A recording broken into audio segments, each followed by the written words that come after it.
Hello, everyone. Welcome to the GLORIO Chat, the best anime podcast on the internet. We got a comment that I just replied to but I want to use for podcast content here, and I think, this is mostly going to be a question for you and me. But oh yeah, we have our regular commenter, Granonymous, said they are hitting the backlog and want to check out Macross. What would we pick as the best one? Plus. I mean, nah, man, you start with number one. Just start from the beginning. Yep. I mean, but then do you watch the TV series or do you remember Love? So I said watch the TV series first. I have not seen the TV series. I've only seen Do You Remember Love? I think I'm with you in principle, Gel, but that's a lot of anime to watch. It's only 36 episodes. It's not even as long as the original Gundam. Right. Yeah. Also cut short or what have you. Yeah, it's only. But I feel like the context. I feel like you would appreciate Do You Remember More? Or Do You Remember Love more with the context of the original TV series.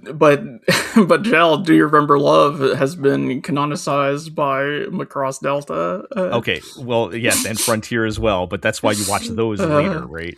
No, don't watch Macross Delta. Macross Delta, which failed to understand the point of Do You Remember? Anyway. Yeah, so my suggestion was start with the TV series, watch Do You Remember Love, and then maybe watch Macross Frontier, because I think that's like the closest to the vibes of the original series. Yeah. I mean, I will stand by my answer, like, Plus. Plus is the best Macross. Plus is a nice spectacle. Plus is the nicest looking Macross. Plus has the right? Well, no, the Do You Remember Love, I think, looking is... Well, okay, I mean, this gets into, like, some... I mean, Do You Remember Love versus Plus is a pretty, like... That's a pretty close fight in terms of, like, pure, like, visuals, you're working with by the standards of the time, or what have you. Plus is with Vocaloid, right? Yes, the evil Vocaloid. Yes. Okay. Way ahead of its time on that one. Yeah, I mean, like, the knock against Plus is that it's nothing like any other Macross, really. But also the positive of Plus is that it's nothing like any other Macross. So. All the Macrosses are pretty different, though. That's true. Like, Macross 7 is way different than, like... yeah. Which is why, if you like the original, you're probably not going to like the other ones, because they're all just pretty different. Somebody took down... Like, it always gets taken down. There was that joke account that would always... tweet out like the opening to Macross 7, but with "We built a city on rock and roll" laid over the top instead. Yeah, and it like matched up really well. Yeah, well, Delta was the biggest plagiarizer with the Earth, Wind, and Fire song, and also the slow song that was identical to "Unbreak My Heart" by Tony Braxton. So yes, go look that up, folks. Yes. So anyway. The original STMF Macross is very good. One of my favorite anime of all time. Now, I will say, look, I understand. We all only have so much time on this shit of an earth, right? And, if you think you're the type of person who is, like, not even a judgment, not even a, like, moral judgment, right? If you were just like, look, I do not have time in my life to watch a 30-plus episode, TV show from 1980. Do You Remember Love is a great movie. It is a really cool ass movie, and it is a great way to experience that story. But I think if you have the time and patience for it, yes, the original TV show, look, like the original Mobile Suit Gundam, it's a little slow. It kind of has its kind of weird places where it kind of like gets hung up, but when there are episodes of the original TV Macross that are like jaw-dropping, like that make you go, "I didn't know you could do this in like 1980." Like it's yeah. There's a couple of they really bring it on the big important moments. Yes, and it's some of that's one of my favorite anime of all time. Anyway, in conclusion, you should watch Robotech. Mosquito. Yeah. It's so funny that, like, look, to be clear, I don't think the Hollywood Gundam is going to be good. I do not think that movie is going to be good. I am not looking forward to it. Nonetheless, extremely funny to me that Gundam is somehow going to beat Macross / Robotech to the movie theaters. Yeah. I mean, it already did back in 2000. Okay, we're not here to talk about G Savior. We'll see when it happens. I'll believe it when it happens. Harmony Gold, still at it. Mm-hmm.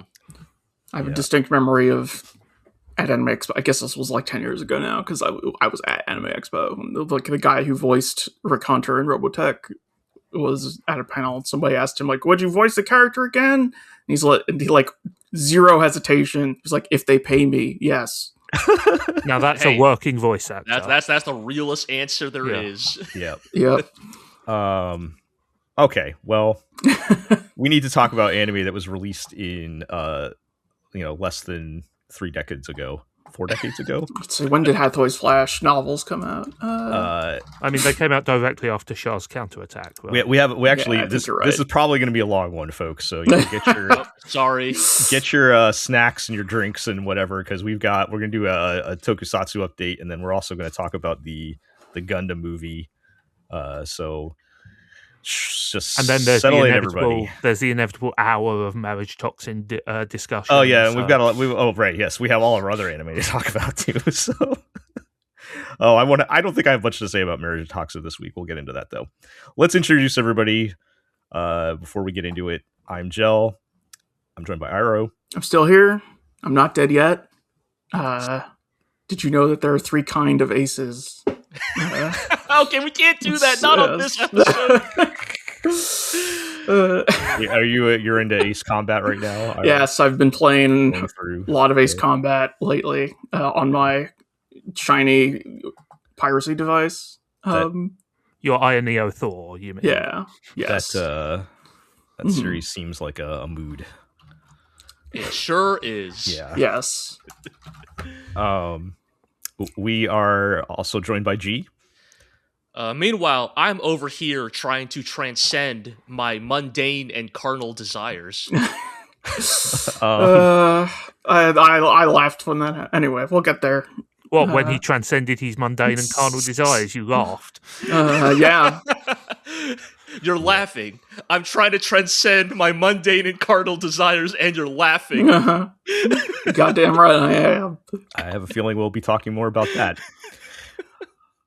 And we're joined by Zig. I mean, I've reliably been informed that the only card I need is the Ace of Spades, so 1 ace only there. The King of Hearts. Yeah, I'm just lost now.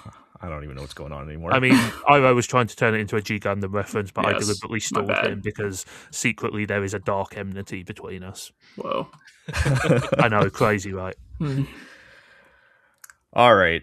Well, let's get into our episode here. So, we thought it would be a good time. We're overdue for a Tokusatsu update. This train never stops, baby. It never stops, even though Super Sentai technically died. It guess maybe didn't. I don't know, but we've got currently. I was trying to remember. So we've got the Kamen Rider. Zeztz. I can never say it Zeztz. Yes, Zeztz. Right. You know, and the Zetzy flavor of Kamen Rider. And are you guys watching? Wasn't there like the not Super Sentai show? Yes. Yes. Like the show of Gavan Infinity. Yeah. So Rip Kenji Oba. I will hand the floor over to Zig and Iro. You can let us know how those are going at the moment. I mean, firstly, as Iro said, rest in peace to Keiji Oba, who played the original Space Sheriff Gavan, veteran of a couple of Super Sentai shows as well, coolest old guy in the world. Did a lot of his own stunts back in the day. Yeah, ran a stunt team, appeared 3 times in the Gokaiger vs. Gavan movie and killed in all 3 roles. Had a brief role in Kill Bill. Yes. R.I.P. to a real one, to one of the legends there. Mm-hmm. You know. Let's start with Super Space Sheriff Gavan Infinity, I guess. It's okay, I guess. Yeah, oh no, I mean, it's fine, I guess. It's like the platonic ideal of a completely average Tokusatsu show, which is to say, actually, this show might be bad, but like, was this worth killing Super Sentai over? The thing is, it's worse than bad. It's boring. Yeah, like, that's the thing. It is like. It is like, not bad in an interesting way. It's just bad in a bland. sort of watered down way. Yes, like King Oger was bad in a fascinating way. Yes. But And at least they were swinging for something yes, there. this is just kind of nothing. Yeah, Like it's like the most basic nuts and bolts tokusatsu you could imagine. Like every week there is a wacky monster, and look, I'm not gonna say some of the wacky monsters have not been great, like the head of the space mafia, who was played by a noted stage actress who just took overacting to a whole new level, quite frankly. But the characters are big nothings. Like the story is just like your most basic, monster of the week stuff, and it's always tricky criticizing this stuff because it is a show for 8-year-olds, but this constantly reminds you that it's a show for 8-year-olds at every opportunity, right? So I'm sort of curious. I mean, maybe just to give some grounding to this, what would you say? Like, obviously, these are all like different stories, different universes, different franchises. What would you say, based on your guys' like viewing of Gavan so far, would you say is sort of what is its defining feature that you would say differentiates it from Super Sentai or Kamen Rider? Like, what is its thing? Like, what is Gavan's thing? I mean, I guess the thing it's trying to be is a multiversal story, right? It's like we are traveling to different dimensions, and in every dimension we meet a crazy new Gavan, and like it's a big space opera, right? And all of that stuff. But that, like, none of the other Gavans they have introduced have been particularly interesting, and they're not really playing with the concept in a fun or kind of dynamic way. Like they did the one time. Yeah, they did the one time where an ant became Gavan and then like kicked the asses of a bunch of guys while being an ant. Sure. Yep. But yeah, aside from that, they just haven't, and like multiverse stories have become so dime a dozen at this point that there's no real novelty from the idea, and they don't go looking for the novelty. It's about the most boilerplate implementation you could imagine. Yeah. And I think that a lot of the enjoyment or lack thereof from any given tokusatsu series is very vibes based. It's not. There have been plenty of great tokusatsu shows that have not had incredible plots, including like the entire first, let's say, 25 years of tokusatsu, but got by on like really good vibes. You liked spending time with the characters. They were doing fun, goofy, interesting stuff, and like interacting in interesting ways. And this just really doesn't have any of that. Like our hero is kind of like the flattest, blandest, most Teflon dude imaginable, and the other Gavans all have like one personality trait. Like one's the stoic one, one's the girl one, one's the ninja one, although they did get in a fairly good joke with the ninja guy about how he's a pervert for like walking through walls and stuff. But aside from that, there's not really any sort of like anything to get your teeth into as regards the characters. They just show up and do their shit, and that's about it. Yep. Sounds disappointing. Yeah, it is. I think word is, or like rumor is, they've already trademarked the next, because this is running under the Project Red label, which is their Extraordinary Dimensions, which is their replacement for Sentai in the block. And I believe they've already trademarked what is assumed to be the next one, which rumor is that like basically like a lot of the stuff will continue through into that one. Like the toy gimmick will stay the same, I think, is what I heard.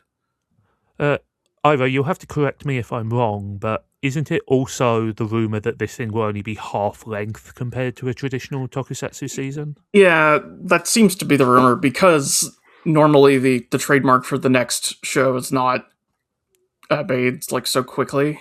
Right, yes. And so Normally it's towards the end of the year cycle that we see it. So yes, rumor is that yes, Gavan will be 26-ish, and then we'll move directly into Kakusei Hunter Omega Horn. And I mean that is a good old school Toku title. I will say and rumors that the Emo Gear toys will also continue into that one. So I'm not sure that's a great move, especially considering that isn't the word out there that the toy sales have been very bad. Yeah. So I don't know. We will have to see what the hell is going on there in that case. But yeah, it's like the whole thing is it's fine. It has not committed any egregious sins or anything. It's just that it's not particularly inspiring, quite frankly. Yeah. Alas. This is what Super Sentai died for. Yeah. Well, but it is proving the adage correct of only one can be good at a time. Yeah. I was gonna say, is Kamen Rider still good though? Oh yeah. Yes. I'm enjoying Zeztz a lot. That's cool.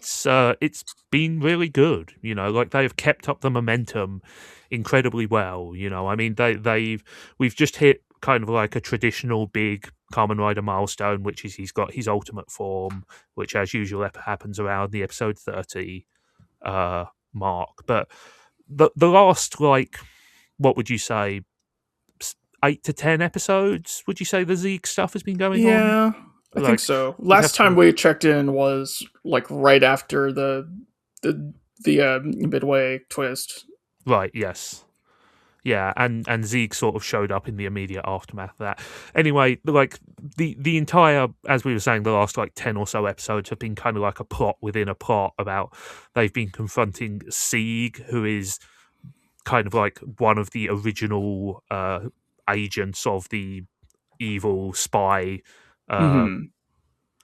agency that our hero Baku is now not working for, although the whole thing is a little hazy. He's a man, he's a 47-year-old man who has dyed blonde hair and dresses in pajamas and a bathrobe, and he's also the Joker.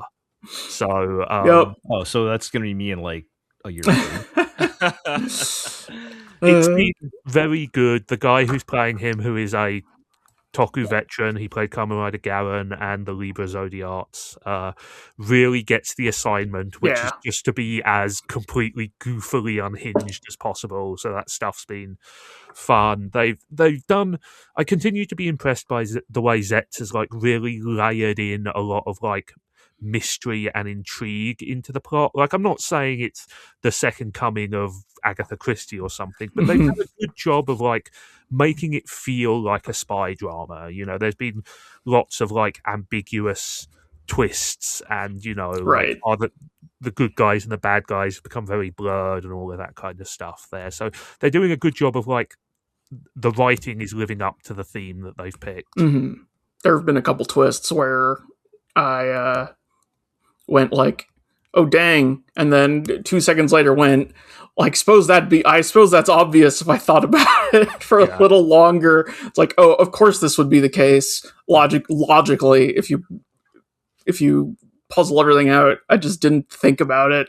Yeah, they even managed to pull off a fairly effective implementation of like the bad guy is actually the hero's father. Spoilers, I guess. But like, it was not like they managed to take one of the oldest twists in the book and not let you see it coming from a million miles away. So, and they continue to use the kind of like dream logic stuff to kind of seed the show with ambiguity and a little bit of like, they're always playing a little bit with, is this real? Are we in a dream? Are we in a dream inside a dream?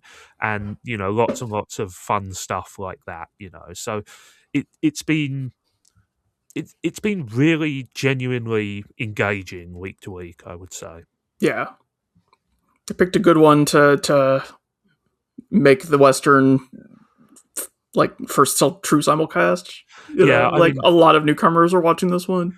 It's cool when that actually works out for once, right? Yeah, Yeah. I definitely feel they were keeping their powder dry for this one. You know, like it's and also an advantage is that like now Zeztz is pretty much always in like super forms. They have mostly gotten Right. away from the goofy muscle suit stuff. They did one of my pet favorite tropes of like hero spends decades, spends a lifetime in the dream, toiling upon, the emotional climax of the episode, right? Yep. Like, And they did one of my favourite tropes where to make him look older, they put him in a hilarious false beard and moustache. oh, so fucking funny. So good. Like That's Tokusatsu, right? Like we've talked about in Black Sun, where you have this emotional scene of a girl like mourning her dead father, but her dead father is dead because he was transformed into a crab man and ripped apart by a whale man. And so she's like very sad. It's very dramatic, and while she's walking with this giant stuffed crab claw in her arms. Yeah, it's a similar that kind. It's the essence of the art, you know. Yes. It is simultaneously hilarious and heartbreaking, and and yeah, you know, like they've done a really good job of like, without ever kind of like getting po-faced or self-serious, they've done a very good job of like setting mood and tone. And I think, you know, that is something a lot of the time that even good tokusatsu shows struggle with, is that they're never quite sure just how self-aware they should be. And, you know, it's an ongoing process. And I think Zeztz has walked that line very well. You know, it is fun and it is goofy, but it's not so goofy that they're undermining the actual drama of the story there. And that seems like a tough line to walk, and they've been doing it incredibly well. Yeah. Nice. It's good. Yeah. You know, like obviously we are not home and dry yet, but so far, you know, they have done a really good job of kind of like connecting the dots of the story, and I'm genuinely excited to see where they take it. You know, like there's sort of like still the rumblings of some sort of conspiracy going on, and I hope that they will have a satisfactory answer to kind of like take the show into its final chapters. Yeah, it's pretty good. It's nice when things are good. Yeah, indeed. Yes, it's better when things are good, as always. Okay, well, I am glad you guys are still enjoying Kamen Rider. I totally heard everything you just said, and you weren't asleep, were you? I mean, look, it's the universal balance. Like, Super Sentai can't be good while Kamen Rider is good, and that clearly extends to its spiritual sequel as well. Yeah, Tokusatsu does remind me. I did go to a couple weeks ago. I did go to the U.S. Sumo Open. The live action version of Tokusatsu. Yes. If you are in the greater Los Angeles area and want to see 6 hours of dudes grappling other dudes, the Sumo Open is a good place to do that, I think. It's pretty fun stuff. Like, I don't know all of the intricacies of sumo, but like as a layman spectator, it's very easy to understand, because it's just, if they're out of the ring or touch the ground, they're out, right? Right. So it's very easy to watch, even if you don't know the moves, right? Yeah. You can tell when that dude picked up that other dude. You're like, oh shit. So I find it fascinating to watch, like, because we all have like the traditional image of the sumo wrestler, right? Like this huge dude, but like not everybody looks like there's different size people, right? And when you get like smaller guys, there are multiple like weight categories, right? And so and even in the largest weight category, like you have, like the 270-pound guy who just looks shredded, right. versus the like 560-pound guy who looks like a movie sumo wrestler. Yeah, like I don't even know like logistically how that even works. But I mean, that dude got pretty far. That dude got third place, I think, mostly by virtue of, I mean, not to say that he didn't work for it, but like when you're that big, it's real hard to push you anyway. Exactly. You kind of just shove other dudes out of the way. yeah, so it's fun. Exciting. Yeah. If you go on my blog, obsidianmoonshine.com, I do have a post. Hey, no plugs. Whoa, my Oh, no, bad. yeah. No, Yeah. go for I it. have a Plug post away. about it with the VOD on YouTube and some timestamps of what I thought were some highlights. Oh, I didn't know there was a VOD. I'll have to check Yeah. that out. Yeah, they do stream it every year, actually. So you need That's not cool. even be in the greater Los Angeles region. That's good, because like Greater Los Angeles is kind of a bit of an out of the way place. Yeah, yep. Like, where does this rank on like the level of competition? Like, if you know, what I to have say, no like- clue, man. Like, I mean, I forgive me. if I'm wrong. The guy who won heavyweight was the only guy there who had done true pro sumo in Japan. oh, okay, right. okay, yeah. so- Either way, though, it's pretty cool to just watch dudes throwing each other around, though. Yeah, the Venezuelan champ was insane. That dude's crazy. Just like Yeah, winning, Anyway. winning instantly. Sorry. there wasn't like a lot of Japanese people there. Right? No, Like, it was- thanks to the current geopolitical situation, many of the wrestlers on the program did not make it, which is unfortunate. Well, I'm glad to hear you've taken one step down the dark road to being into pro wrestling. Well, that's cool. I'll have to go check that out. Okay. Well, we're gonna take a step away from real life again and back into the animated world. Speaking of throwing other dudes into the ground, and we have as a special topic this week, there was a Gundam movie, Mobile Suit Gundam Hathaway, The Sorcery of Nymph Circe, the Odyssey movie everyone's been looking forward to. The live Yep. action. yeah, I saw I've that been told a few days you guys ago. I've been told you guys have some thoughts. Yeah, so Yeah, mean, I have a thought. It's shocking how modern Hollywood just uses all these needle drops all the time. to simplify scenes. To be clear, I have not seen the movie. yes, the movie has hit American theaters. So Mhm. Hero and I Second have Hathaway seen- movie has hit Yes. the towers. Yes. This is the second movie in the Hathaway trilogy that they announced in 2020. It's been a little bit. Some stuff has happened during that time. Yes, understandably so. But nonetheless, yes, this is the long-awaited follow-up to the 2021 movie, I believe. I think so. Yeah. Yes, but and yeah, continues to tell the story of Hathaway Noah, son of Bright Noah, and veteran in scare quotes of Char's rebellion, and sort of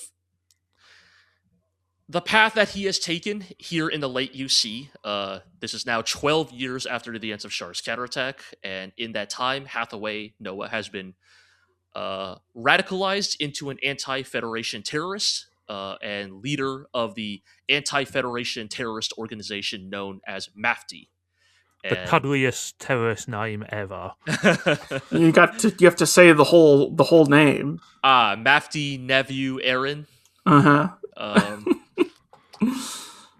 And yeah, this movie continues that story and continues to tell like the story of Hathaway's struggle between, we'll say his own mundane desires as a human being and the ideals that he has created for himself as this terrorist leader as they prepare for an attack on A terrorism. well, yes, quite literally a terrorist attack on Adelaide, Australia, where a bunch of Federation bigwigs are meeting. Man, Australia really gets it in the neck in Gundam, huh? Yes, it really does. And I think my top level feeling about this movie, we can get into the details, but my top level feeling, this is an extremely structurally fraught movie. Yes.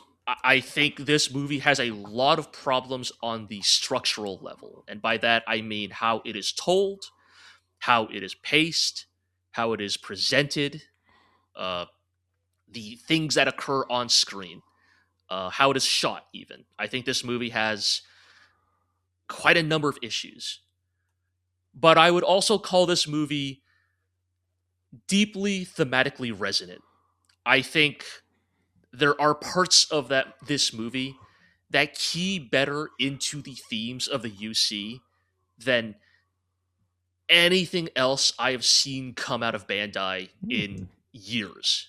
I really actually think, like, despite, like, you'd have to go all the way back to, like, angry Twitter posts from 2020.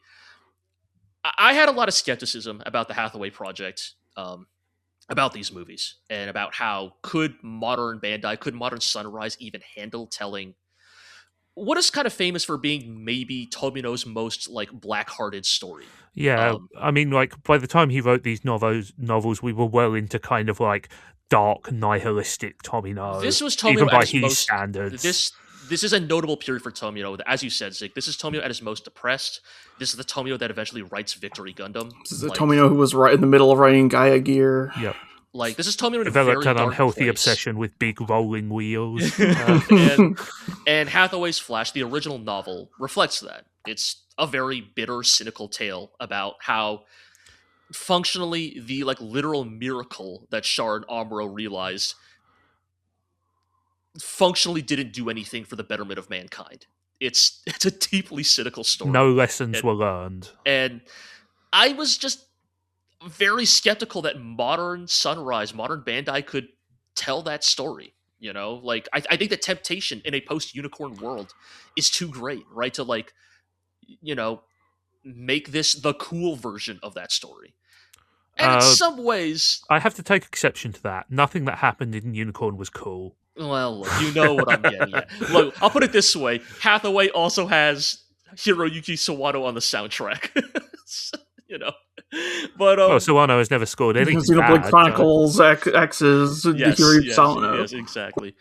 But I think legitimately this movie has some all-timer moments. But it is kind of a difficult package to get through. Like the way I would put it is, I think Hathaway 2, The Sorcery of Nymph Circe, is basically...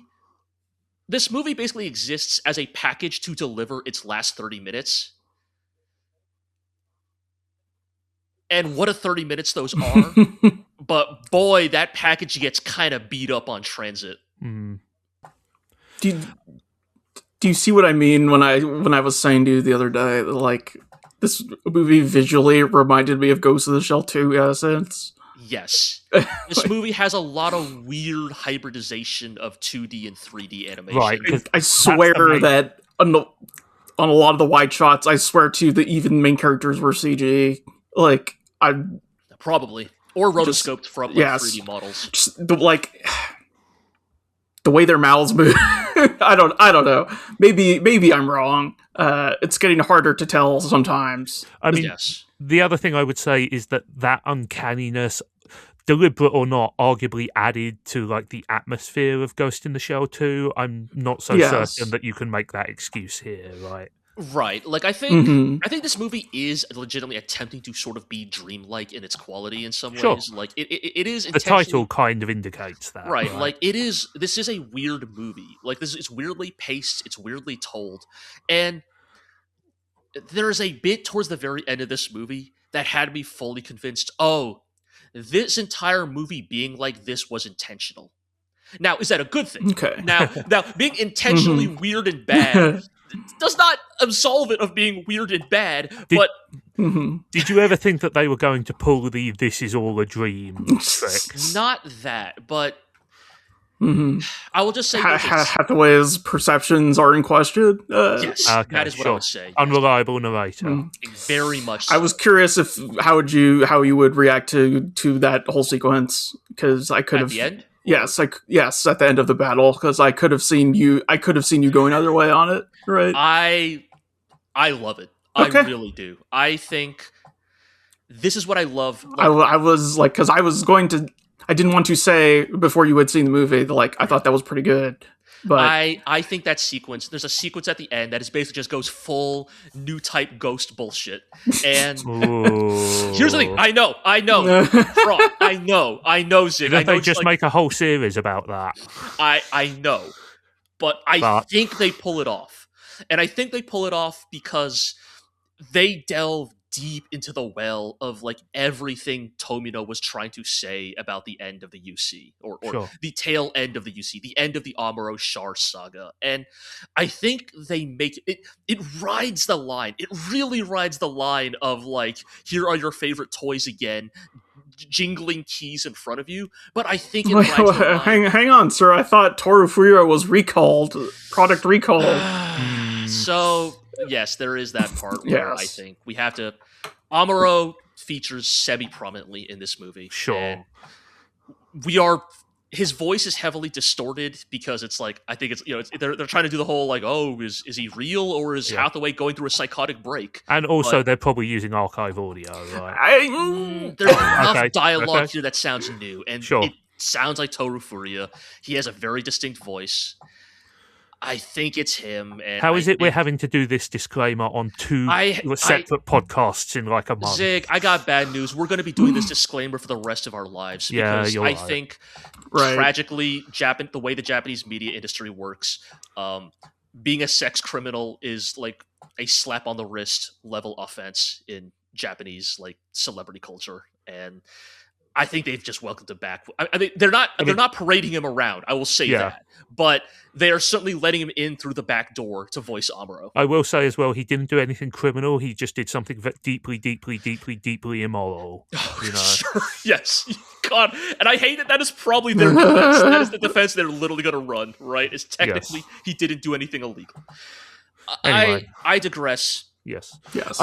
The thing I will say is, obviously I haven't seen the movie. I can't offer a lot of analysis, but hearing what you said is actually pretty encouraging to me, G, because like if there's something, my feelings on the first Hathaway movie were that it was interesting but did not have a lot of substance.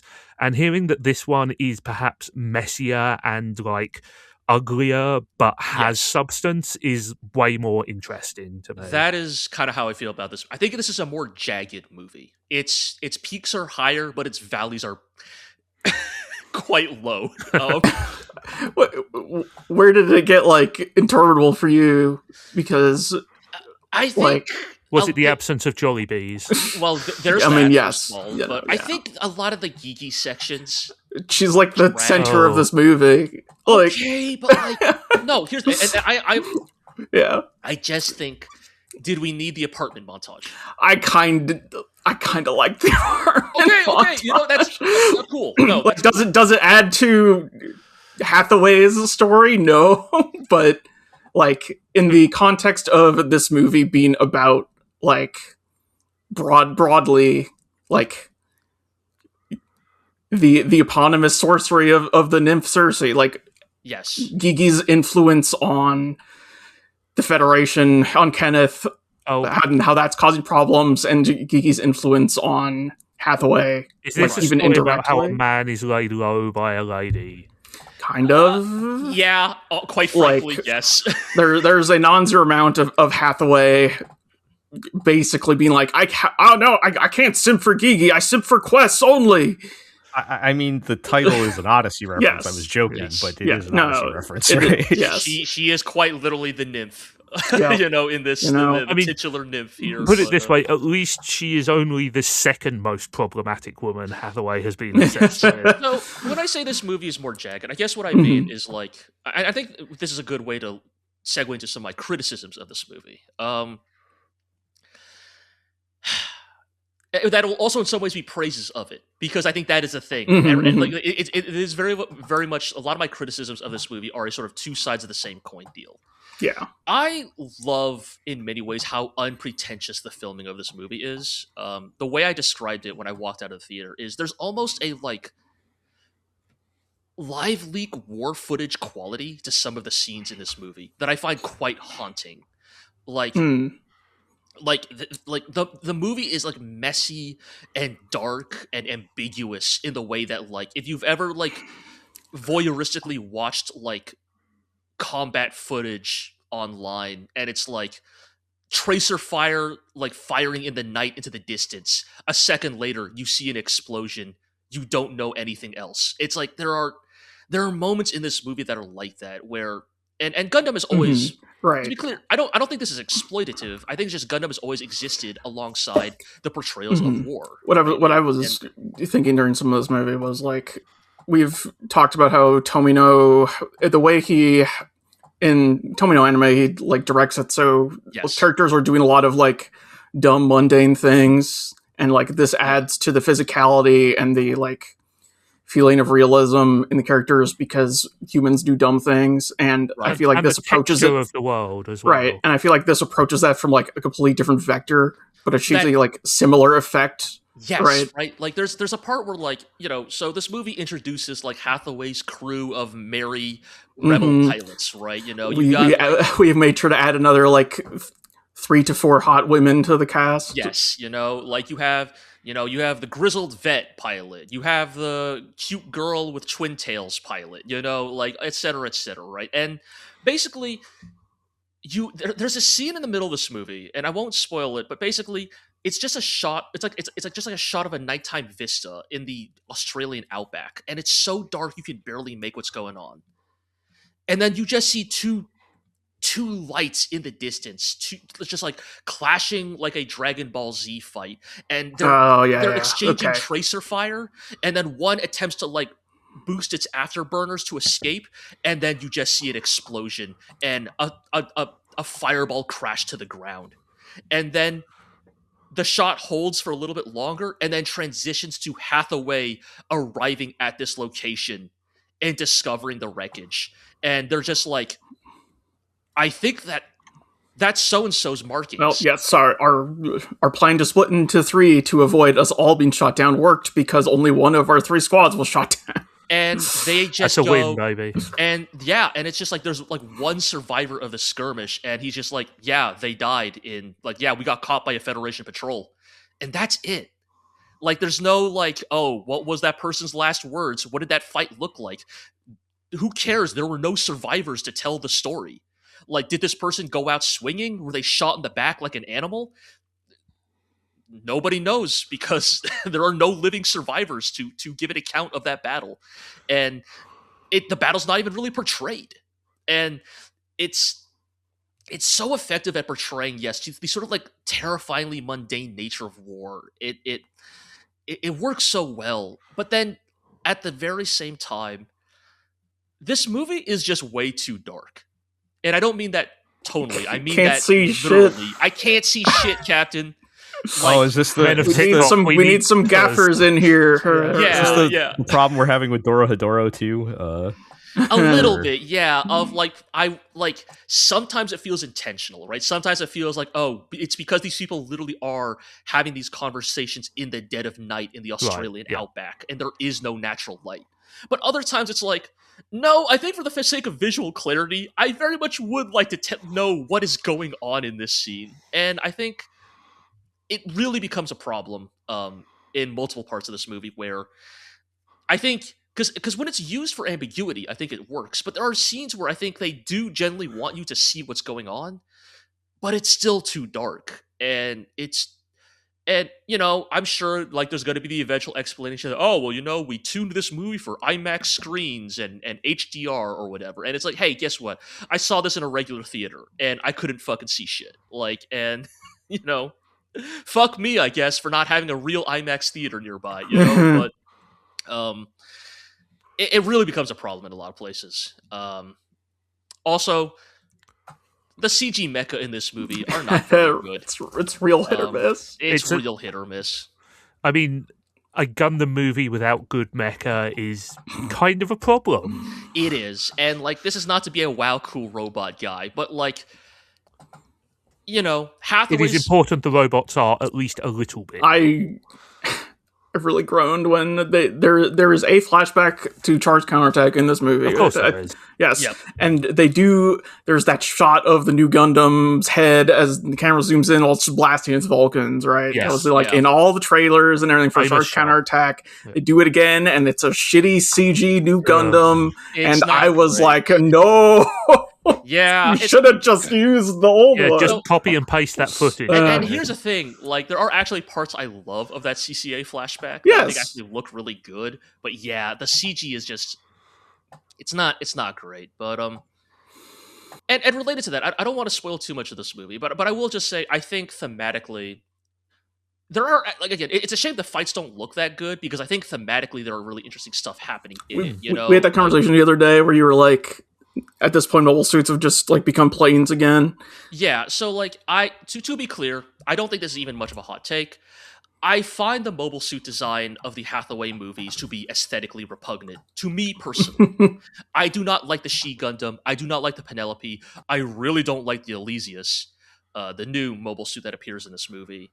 These things are awful looking machines. I mean, but they're basically mini dendrobiums, right? They're, if you're familiar with 83, like they are they're these maximalist overstuffed like fat suits, right? Just like with a mobile suit in the middle, right? It's just like we've strapped 19,000 missiles to the sides of this thing and it still technically counts as a mobile suit, but it's functionally just a weapons platform. And it's a very like sort of clear-eyed look at what a mobile suit is, right? Which is a weapon, right? There's none of the like humanoid romanticism left, right? There is nothing like human or good or soulful about these mechs. These are just purely machines built for war. And under that context, I do kind of like the design ethos of Hathaway's Flesh. What, just like deliberately brutalist, ugly, Yeah. On purpose, almost. Kind of, I think. Yeah. And to be clear, that doesn't excuse them. They are still ugly designs, but I think narratively, it works. Okay, but what if you took all the missile platforms off and replaced them with a big wheel? Oh. Well... Now that's an idea that would take 100 years. Yes, the advent of the wheel will take another 90-ish years in the UC. Man. But like there's a moment I don't want to spoil it because it's a shame that I got spoiled on it because you know obviously they released the toy for the new kit that suit that appears in this movie, and of course they advertise its gimmick, but it's a really good gimmick thematically, and it's like the perfect thing to like trigger like the most severe like new type psychosis in Hathaway possible. I told you it had a payoff. Like it does, and it worked. It works really well. I actually love it, like because it's in many ways like Gundam is kind of at its best when it is dual wielding Watsonian and Doyleist perspectives. Like, yes, does this suit have this gimmick because Gundam is a glorified toy commercial? Yes. Is it also the perfect dagger into the heart of Hathaway Noah to re-trigger all of his latent trauma? Does it just have the ability to fire your dead girlfriend at somebody? or is it only Camille? It's not the Zeta gun. It's not the Zeta Gundam. There we go. We both went for the exact same joke. But it also kinda is. Sure. And so I think, yeah, there are parts of this movie that I think are quite crunchy, quite interesting to chew on, I guess is what I would say. Like, there's a lot of interesting substance here. And I think it's just, overall, I think where you're going to fall in this movie is if you think the package to deliver this stuff is just on the side of good enough that this... Basically, the way I put it, when I was like going through it and kind of like reasoning it out, is like, this movie, I think, has one of the most important conversations about the UC that I've ever seen in a Gundam. Now, do you think this movie was a good enough package to deliver that conversation? Did this conversation get delivered intact? Did Amazon not fuck up the delivery? Or do you think that the package this conversation arrives in is like too damaged to justify the payoff? I mean, this very much sounds like, do you forgive the sins of this production or do you not? Right? Like, I think that's a yes. Yeah. Right. So, do you guys... For now, I think I do, but it hinges heavily on what the third movie is. What if they change the ending? What if they change the ending? I don't know. I am like still like kind of on edge because I feel like... I think this movie has convinced me they will not change the ending, but... I think that temptation is very great. I don't know. I mean, the To ending be is clear, do you guys want them to change the ending or no? No. the ending is so nihilistic that like Right. the temptation from a commercial to perspective to change it is change so to a happier ending. overwhelming. Yeah. Okay. Right. Though, we talked about how this, like, the plot of this movie is like building up to a confrontation in Adelaide, Australia. That does not happen in this movie because it will be next time. Like, the thing about both the first one and this one is that there was maybe not enough plot in Hathaway Slash to fill 3 movies. Yes. Right.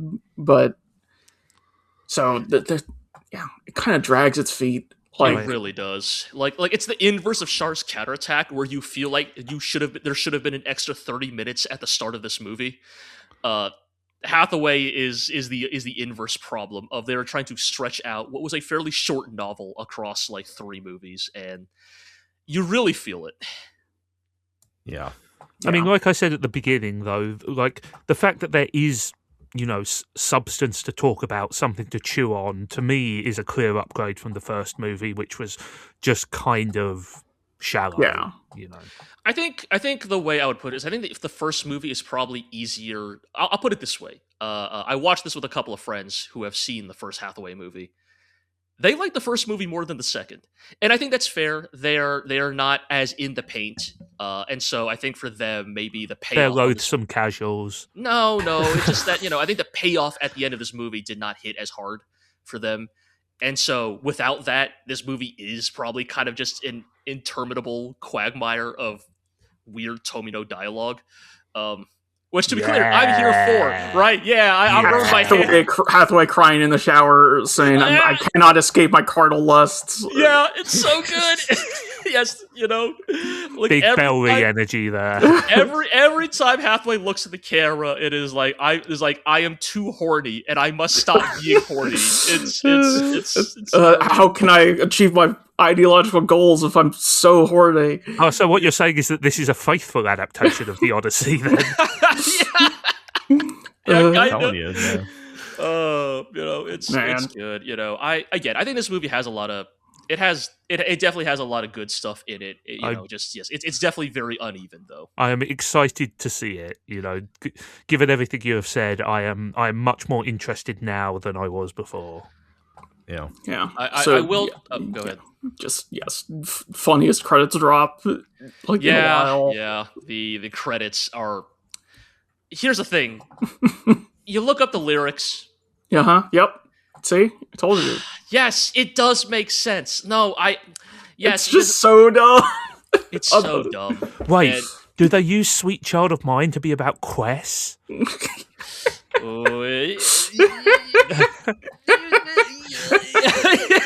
Say no more.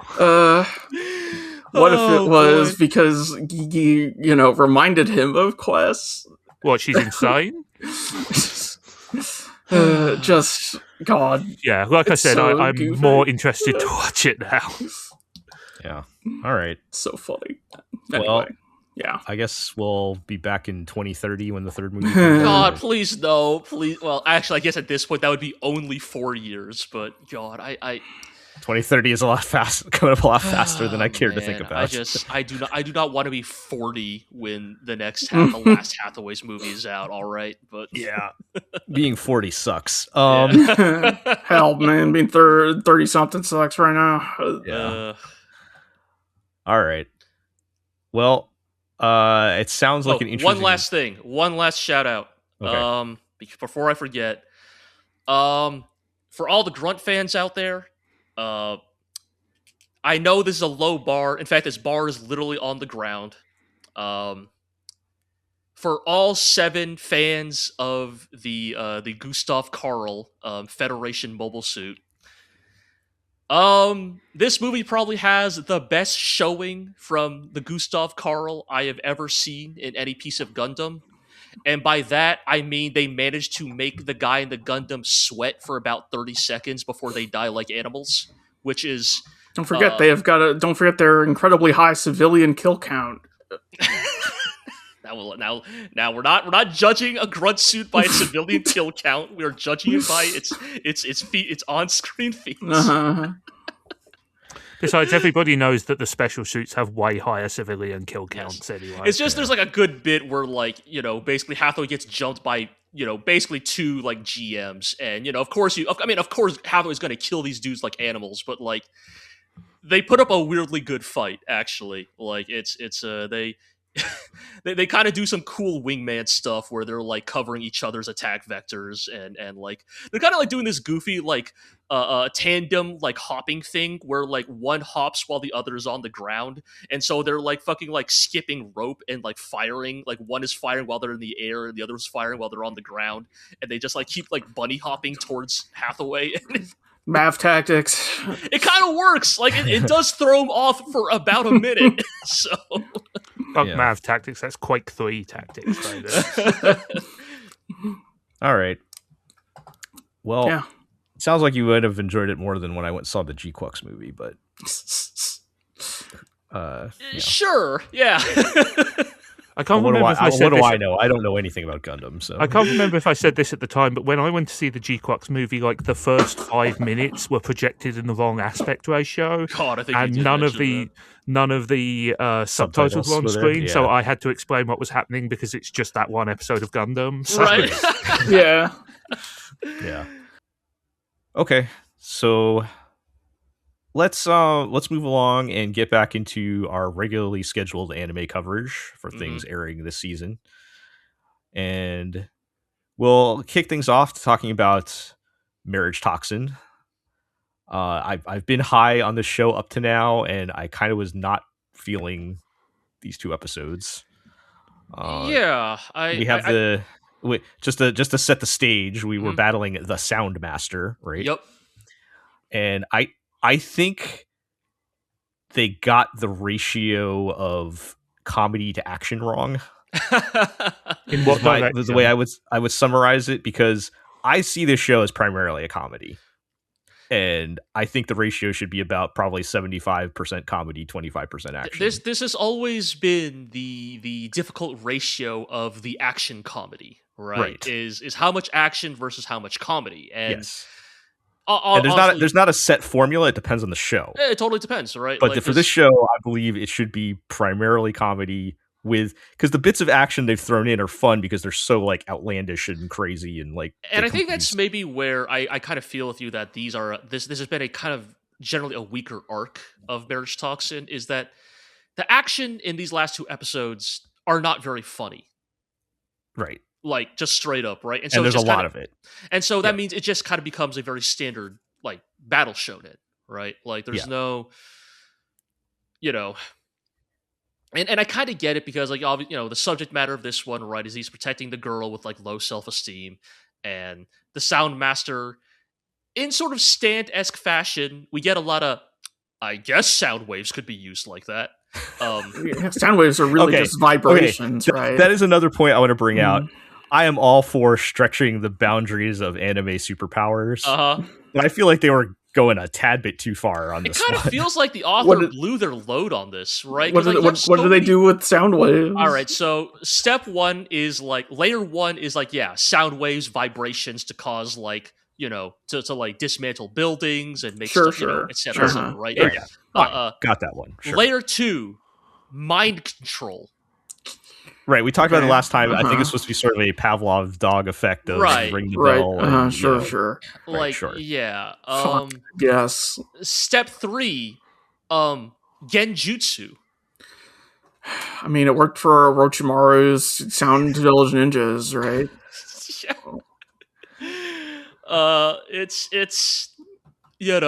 It's just, it gets a little much. When we've got the big like monster humanoid it guy. Uses the genjutsu to summon a giant monster with his sound powers. Right, I guess. And I guess it's like, and everybody can see it, so I guess it's okay, he is collectively causing, like, I guess the idea is he is causing a collective hallucination in everybody by like vibrating their brain to perceive a giant monster. Which I feel like vibrating people's brains would certainly cause something. If I describe some of this to you, it sounds kind of amazing. so like he can control the sound because the battle is taking place in a forest, and he has strung up all these tiny little strings throughout the trees, and then he can like make them vibrate, and that's how he's controlling the sound. And like the main guy, this is so stupid. The main guy like breaks the strings by like putting like plant growth stuff into the trees. Like he injects because he's a poison master. Because he's the poison master. Oh. And one could say that mixing together fertilizer is a form of poison. Yeah, and so he makes the trees say that. grow like slightly to snap all the strings. Yeah. And there's what okay, so I think the point that I wanted to make out of this is summed up at the end of the first episode.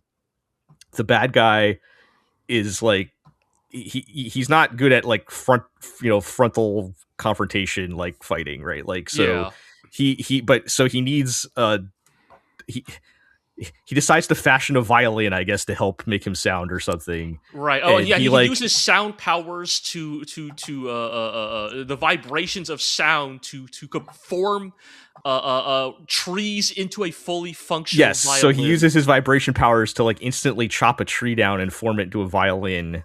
And then I think he pulls some of his own hair for the strings. Right. Yes. And he's like ready to play and fight. And then I don't think he does anything with it. Well, he throws it at yes, but he doesn't like use it for his powers or anything. No, not really. You could have just thrown the tree at him. I don't know. Yeah. But it's like they're not even like doing it. It's just like, isn't this a cool thing we could do? And then just like don't do anything with it. It's just like they're doing it for the sake of doing it. I don't know.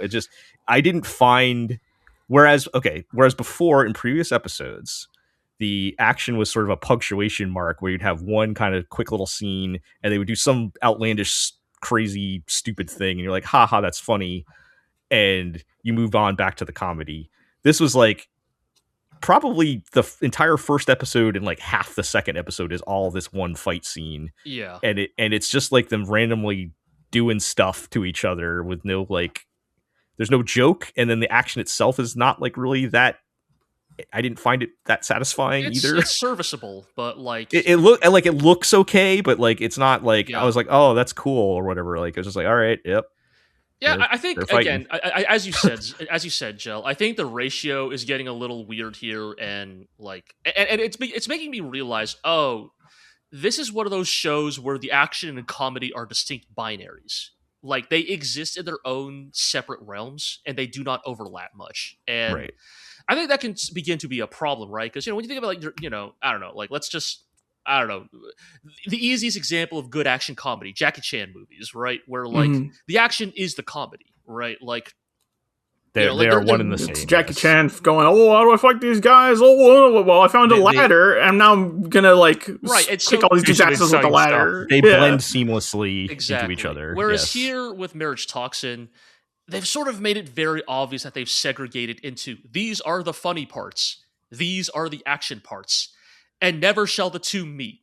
And the gear change is noticeable, is what you're saying. Yes. And I think the action gear is definitely not as good as the comedy gear. And I think that is beginning to feel more apparent. Because here's the thing, because now I'm thinking back on the previous arc, and I kind of go, oh yeah, I kind of felt that way about the previous arc too, but because the ratios were reversed, it wasn't as noticeable. But right. Now it's kind of making the weaknesses of the entire show feel more apparent. Yeah, because I didn't mind when it's like, okay, and at the end of the episode, we get our 5 to 10 minute action scene, and it's some wacky thing happens or whatever, right? And it's fun, and then we move back to and where this was just majority of an action scene that I wasn't really enjoying all that much. Yeah. So yeah. I don't know. I guess I guess we'll see. And once they got out of the fight, I thought they wrapped up the arc in a satisfying way. Yeah, I think the payoff on it is pretty decent, right? They're trying their hardest to dance around this being a harem. yeah. It's. I mean, they're doing all kinds of backflips and tap dancing. Many such cases. Because the main guy, he decides he is not going to ask her out. Right? He doesn't feel like it would be appropriate, and even though she kind of asks him out in a roundabout way, and now they're just friends, and he's just accumulating friends on his friends list, right? Yep. And you know, They're best friends. Yes, yes. So They're cousins. No, not that. I'm kidding. I Not know. I'm that. joking. Yeah. Get I out don't of know, here, Alex. It kind of gives me like I don't. I started to get sort of like the world God only knows vibes.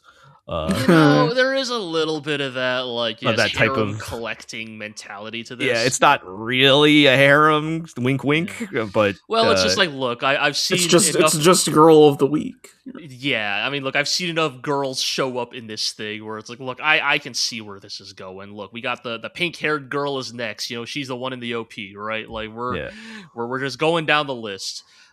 Hopefully the next arc is a little more fun. Like, I think it's like he's attending the wedding of his friend Bugmaster. Right, so we met the Bugmaster a couple episodes ago. I'm hoping that's like I feel like weddings can be a pretty solid premise for like some good comedy. So especially in a show like this, which is like built around right, because it's gonna be the wedding for real life. It's gonna be the wedding for a master assassin, right? So like, are we just gonna get like comic like jokes about like the most like grody, messed up looking dude you've ever seen wearing a tuxedo, and he's like, oh yeah, I'm one of the groomsmen, or something, because he's the bug master, like he literally has bugs carry him around and stuff like that. Like, you're just gonna see a dude with like a centipede head, and he's just like, I'm his best man, you know, or something. I don't know, we'll see. So there's I think there's, you know, we'll take this little bump in the road and see where we go. I think there's still plenty of room for them to right the ship. Just these particular 2 episodes, they were like, and it wasn't even like they were awful. Not bad. It was like, it felt like a dip in my enjoyment on it. All right, let's move on. Let's talk about Nippon Sangoku. So, you guys mentioned you've only been able to see the first of these 2 episodes. Yes, I managed to catch both of them. So we're getting to some actual war going on with these episodes. The Sei, who are I can't say good guys or bad guys in this situation, I don't think. The other side, let's say, is make their move, right? And we get some of the Yamato side, maneuvering around that. And conspicuously absent in both of these episodes is the main characters. Well,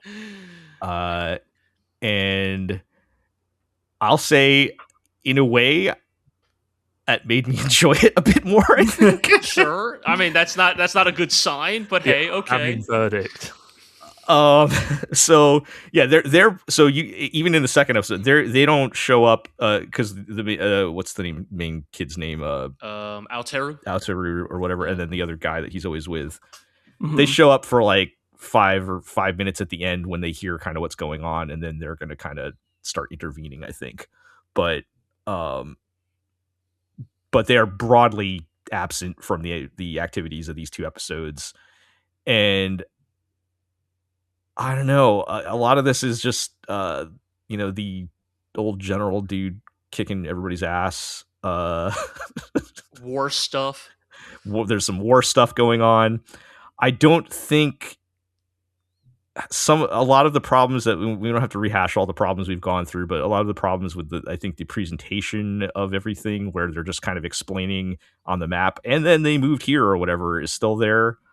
But they do zoom in a little bit on specific scenes of, things that are happening. So in the first episode you guys saw is when there was that fort or castle or whatever that they were trying to hold. Yamato is trying to hold, right? That's the start of the offensive. To hold this castle, we're all going to go outside and charge them. Not the best way to hold a castle. No, I think in theory, on paper, I really liked what they were trying to do with the last 5 minutes of that episode, which is hey, let's just like zoom in on one of probably a dozen skirmishes that are happening on the border of Yamato as Sei begins their invasion, right? Yes. And kind of show you that no, these are people too. These were, these people fought or didn't or what have you. They made decisions that altered the outcome of this war, right? Right. A little Legend of the Galactic Heroes, right? I think I think I was more interested in where it was going until the actual payoff, because I thought, oh, okay, we are totally doing the thing of like, is it better to surrender and preserve the lives of your men, or can you with a straight face look at your men, the people who you are ostensibly commanded to steward, and tell them, hey, we're all gonna die, like with 100% certainty, but it will be for a good reason, right? Like, you know, we might stall this guy for like 30 minutes, maybe a day. Hell, if this siege goes really well, we might even stop him here for a week, right? But you're all going to die in the process. And like, can you, as a leader of men, bring yourself to do that? At first, at least that's where I thought it was going. Right. And then these motherfuckers just ride out from their castle, their heavily fortified castle. Yeah, that was a pretty good defensive position in which they could have probably maintained defense of for like days. Yes. And they're just like, now we're just gonna ride out into the open field and die out here. It's I guess the honorable thing to do. And look, yeah, you know, that's the kind of thing where it's like, okay, look, I don't need you to be actual, like, I don't need like actual specific, you know, military genius tactics in my show. But I feels like that's telling me they're prioritizing looking cool over like, well, I don't know, any kind of. I'll put it this way, like, I feel like if a white person wrote a story in which the Japanese general says, no, I would rather die by honorable suicide in the field of battle rather than do the smart thing, we would all go, that's a little stereotypical, don't you think? Like, yeah, I don't think all Japanese generals behave that way. In fact, I think that's very close-minded portrayal of the Japanese people. Well, when a Japanese author writes the exact same thing, you kind of go, ooh, okay, well, maybe... yeah. Well, maybe the stereotypes are real for a reason. Yeah. Just saying, 20 years ago, I knew to leave my damaged infantry on the city because it had higher defense than the plains next to it. Yeah. I'm with you, G, where it's like I like what they tried to do. I like the concept of and that we did get a zoomed in look at, you know, just one, you know, random battle in this when it was probably many in this whole situation. And but all of the problems that we've stated before with how this storytelling has worked in the show were there. Yeah. You know, I'll also throw in, it continues to be way too silly for me. Like, I don't need this to be dark and edgy all the time either, but also just like, I don't know. Take yourself seriously a little. We've got the governor guy, and like his whole personality trait, he's got his goofy crush on the main. Oh right, yeah. The hot lady in charge of say, right? Mm-hmm. Like, just stuff like that is just like feels so out of place, and I don't know, what is it trying to add humanity to it, or is it just like it feels just so like, I don't know. And, you know, if we go back to Legend of Galactic Heroes, it like that felt like it had some sort of like real human connection to me, whereas this is just like, I don't know, it feels weird and disjointed.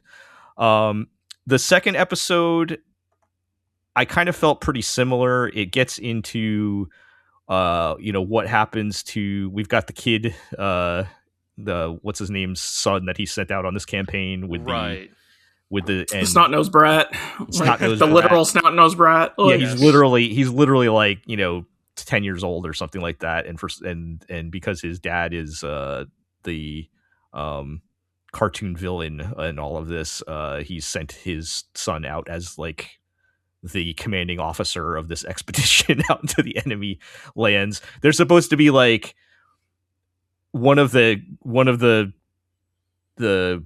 I don't know what they call them in this country. One of the sections of the country is supposed to be surrendering to Yamato or something, right? That's why they're there. But they're secretly, you know, plotting against them or whatever. And I'm still not sure how I feel. I kind of don't want to spoil how it ends for you guys. You can watch it. I will say I'll say this. And this is a little spoilery, but probably not surprising. They try to reverse your opinion of the snot-nosed brat. Really? Okay. Because I don't care if he's a kid, I was ready for him to die, right? Right. And right. I don't know. I haven't decided I think I see where this is probably going. Then I don't think I've decided if they were successful or not. I'm still on the fence. Okay. But I will say that whole sequence in both of these episodes, I think I have found more interesting than anything else that has happened in this show so far. Okay. In terms of, and not even like I'm blown away or amazed by it, but I felt like I had at least some, I don't know, emotional investment in what was going on. Both encouraging and damning at the same time. Whereas, anytime we're the main guy and he's just destroying everybody with facts and logic, I just don't care, and I don't like him at all. And we are getting back to him, because that is where we leave off at the end of the second episode, where he finds out what has happened, and they're going to kind of plan their sort of defense and counterattack, because General Ryomon, the big Yamato general guy that we've been following around, just straight up abandoned the kid and fell back to I think that happens in the first episode, right? I think so, yes. Where he decides to move his forces back into a defensive position, and I'm assuming the main kid's going to be meeting up with them, but I don't know. I'm still, I guess I'm in it enough where I'm probably going to keep watching. I don't know how you guys are feeling. I mean, you only saw the one episode, but it's so tempting. The pieces are there. Yeah. You know what I'm saying? When in 2026, right? I think sometimes you are just hungry for a morsel of something resembling geopolitics in your anime. Yeah, and like actual military, high level military strategy and stuff like that, and like even if it's bad, it's just like it's something there. But right, I don't know. I do understand. I mean, it's. Oh, I don't know. It's so. I mean, this is what this thing's only going to be 12 episodes, right? So we're already halfway there. Perhaps we are already caught in its trap. Maybe. in its expert, Zhuge Liang-esque trap. Mm-hmm. Yeah, I think my worry is that I don't even want to say I like these episodes, but I enjoyed these more than probably the previous episodes. That means something, But I also feel like we're just going to be back to normal from here on out too. So like potentially so, yes. My quote unquote high point has already been reached. We're probably in bad shape. I don't know. All right, well, we'll see how that goes, and we can move along. Let's talk about Witch Hat Atelier. Sure. Yeah. Has there been anything interesting happening in the recent episodes with that? They got clapped. They got picked up by the cops. Oh no. the Knights Morales. Yeah, the fucking magic cops are here. Zig, since you were the one here who was not read the manga, like, what did you think about these episodes? Okay, so firstly, this show is actually about Agot. She's the main character. No, seriously though, like I feel like there has been way more like focus and development of Agot than maybe I'm exaggerating, maybe not Coco, but definitely more than the other two. I definitely I think Agot definitely has a lot more what would we say, like substance, grit. Grit's maybe not right. She definitely has something that is motivating her in a much more... Well, I guess that's the weird thing, right? Because Coco also has a very strong motivation of wanting to unpetrify her mother, but like because Coco's personality is so like conventionally agreeable, it does not really like crop up that often. Whereas like for Agot, you can like feel in her personality and the way she behaves that the conflict drives her in every like waking moment of her time on screen. And it's not necessarily a problem because the stories, her personality is good and interesting and the stories have been good. But it does make the show feel a little bit lopsided thus far, in that she has driven so much of the conflict and the drama there. Right. I think that, these episodes are good at building out more of kind of the state of the world. And it's important that they show that even if we ignore like the brimmed caps, the external enemies, there's still sort of elements of witching society that are at odds with our heroes, Right. who are, and perhaps this is not as one big happy family as perhaps initial impressions Yeah. seemed. I mean, these are also the 2 episodes, if I recall correctly, where we introduce Olrugio, right? Yes, who is the watchful eye. I mean, he's he's their live-in narc. grass. Yeah, like he's a narc, he's a grass, he's a snitch. Yeah. He is a very conventional, gruff exterior, heart of gold character.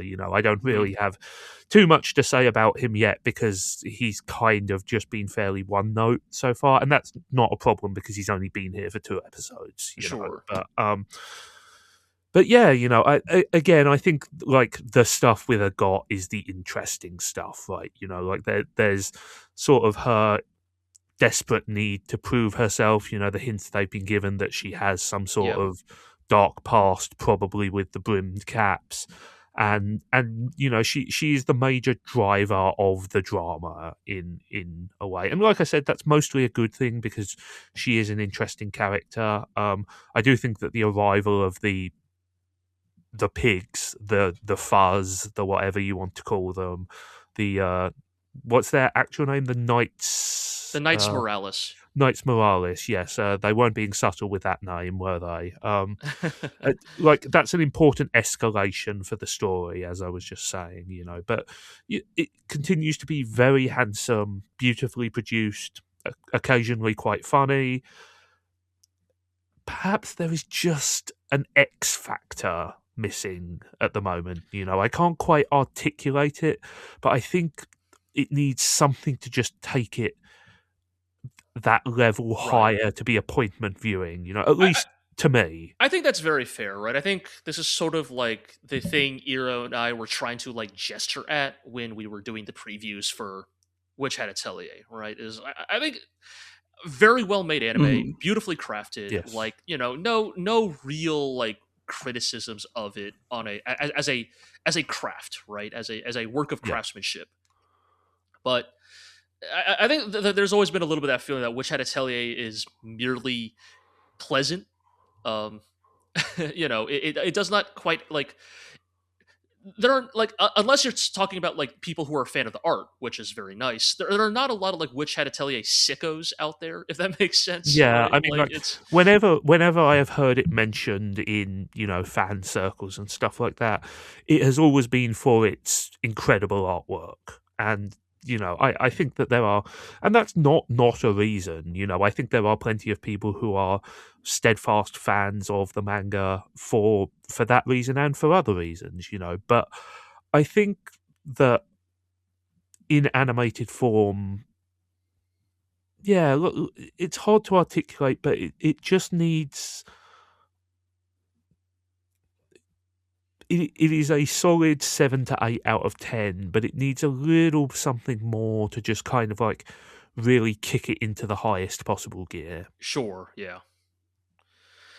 Yeah, I think these episodes are solid, right? We are sort of out now in the come down and then transition into our next sort of arc after the dragon, right? And I do think this is like a well warranted introduction, right? Like I think the dragon is very flashy and very impressive looking visually, but the introduction of like magic cops probably makes for a more like substantive conflict in this world, right? Especially because of Coco's sort of tenuous connection to the brimmed caps, right? Like that's kind of what like the conflict is set up with Olrugio in the first episode, right? Like that Coco is very much a as they would say, a person of interest, right? And I think getting to that stuff is potentially sets up for more interesting conflicts. And yeah, we'll see where that goes, right? I mean, look, spoilers. Coco is not going to get her mind obliviated by the little worm sigil in that dude's hand, right? Like, obviously, like They're not going to use the Men in Black flashy red lights. but- Right. The story will in fact continue. Yes, but I But think it's a what pretty they good cliffhanger. introduce, but yeah, and what they introduce adds an interesting texture that, as you say, kind of shows that the witching world of Hat Atelier is not all, it's not all pastoral sunshine and rainbows.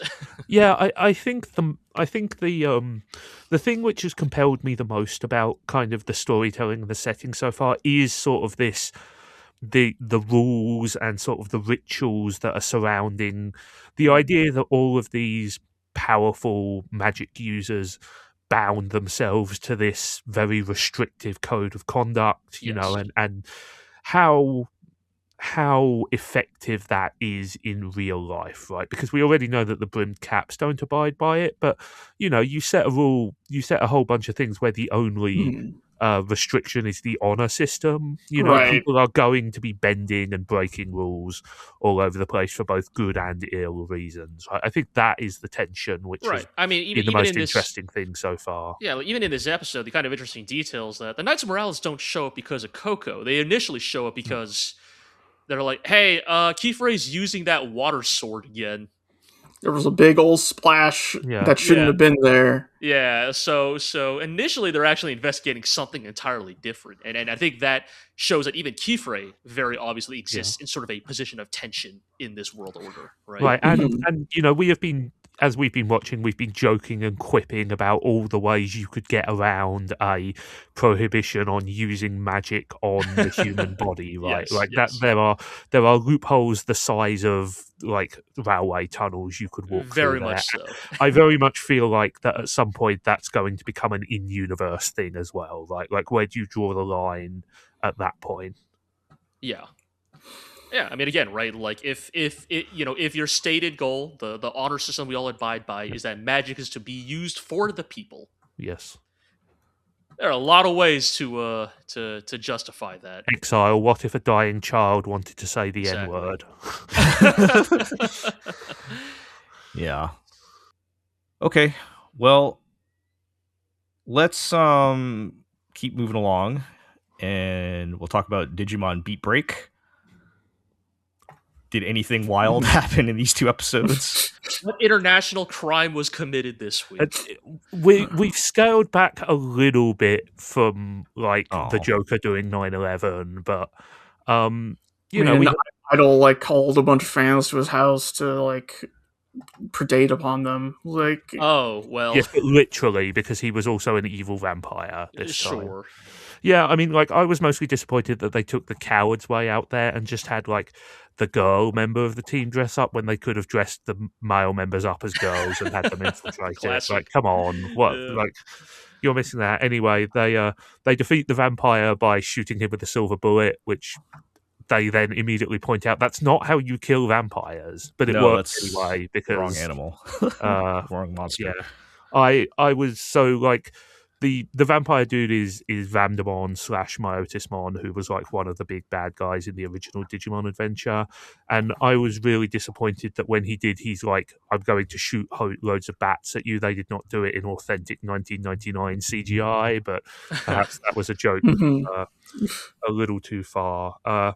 Anyway, and in the other episode, since we last spoke about this, it turns out one of our main characters has an identical twin brother, which they just forgot to mention up until now. Oh, yes. Well, okay. Yes, his backstory is he used to be part of a rich conglomerate and then left. With the Shangri-La egg. Yes, he then left because his father hired an assassin to kill his Digimon. No, you're getting mixed up. He threw him out because he had a Digimon. Right. That's the assassin thing is the plot of the episode. Yes. If I can only get my smart kid back if I have somebody kill his pet, then he'll just come back. That's something. Basically, something I found this terrorist breaking into my server as part of this weird cult, but instead of reporting it to the police, I hired him to kill my child's teddy bear so I could get my good child back and ditch my useless other child who is an identical twin of the good one. Result? Question mark. Anyway, it ends when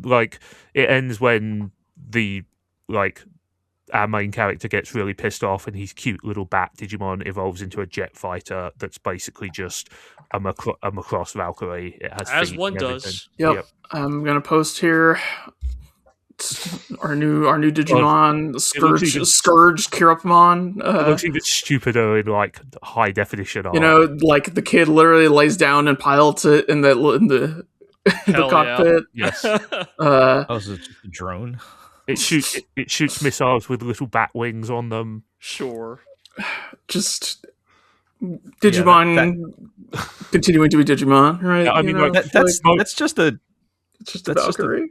Valkyrie fighter. Yes, Look, man, as we have always said, right? Gun, dragon, or hot woman. I mean, literally before it happened, I was joking, oh, he'll just evolve into a jet fighter, and then it actually happened, and so I was like, oh, I'm secretly a genius. I could write anime. There you go. We got our Macross callback. Yep, there it is. Yep. There it is. Full circle. Keep an eye out for Scourge Kirapamon in the remake of Do You Remember Love? Yeah. But yeah, the show continues to be entertaining, but nothing quite as unhinged as previous episodes. They're still kind of building up this new cult enemy that's sort of the arc villain of this segment so far, and it's mostly just been random acts of terrorism so far, so just another day at the job, basically. Yeah. All right. Well, as someone who comes on this podcast hoping to hear what insane things they've done this week, I'm a little disappointed, but yeah, they're still trucking along, I guess. All right. Let's go on to talk about Go For It, Nakamura-kun. The roller coaster ride. I have been hearing discourse about Go For It, Nakamura-kun. Not discourse. I don't get anything with that. I don't get on social media much these days, so I don't know what people are talking about, but I can understand why there may have been some discourse about the second episode here.